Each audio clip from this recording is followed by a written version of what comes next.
ब्रेकनंतर बातमी आहे टिकटॉक संदर्भात। सोशल मीडियावर तुफान लोकप्रिय असलेले टिकटॉक हे मोबाईल व्हिडिओ ॲप आता तुमच्या मोबाईल फोनवरून गायब होणार आहे, कारण टिकटॉक बंदीचे आदेश न्यायालयाने दिल्यानंतर हे ॲप हटवण्याचे आदेश आता केंद्र सरकारने गुगल आणि ॲपल या कंपन्यांना दिले आहेत। टिकटॉक होणार गायब, गुगल ॲपलला केंद्राची तंबी, टिकटॉकची बोलती बंद। सोशल मीडियावर तुफान लोकप्रिय असलेलं मोबाईल व्हिडिओ ॲप म्हणजे टिकटॉक। शहरांपासून खेड्यापर्यंत आणि लहानांपासून थोरांपर्यंत सगळ्यांनाच या ॲपनं अक्षरशः वेड लावलंय। अनेकांना तर त्याचं अक्षरशः व्यसन जडलंय।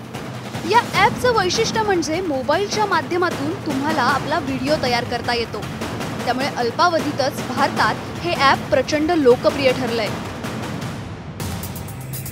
मात्र आता या ॲपवर लगाम लागणार आहे। मद्रास उच्च न्यायालयानं मदुराई खंडपीठानं बुधवारी टिकटॉक ॲपवरील बंदी घालण्याचे आदेश दिल्यानंतर केंद्र सरकारनं गुगल आणि ॲपल या कंपन्यांना आपल्या ॲप स्टोअरमधून टिकटॉक ॲप काढून टाकण्याची सूचना केली आहे।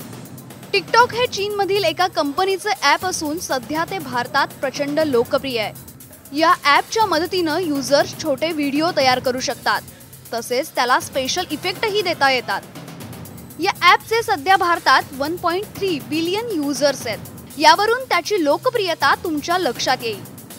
मात्र या ॲपवर मोठ्या प्रमाणात अश्लील व्हिडिओ असल्याचं कारण देत त्यावर बंदी घालण्याची मागणी करणारी याचिका मदुराई खंडपीठात दाखल करण्यात आली। न्यायालयानं टिकटॉकवर बंदीचे आदेश दिल्यानंतर केंद्र सरकारनं या ॲपवर कारवाईचा बडगा उगारला असून लवकरच हे ॲप तुमच्या मोबाईलच्या स्क्रीनवरून गायब झाल्यास आश्चर्य वाटून घेऊ नका। Bureau report, news 18 Lokmat, Mumbai.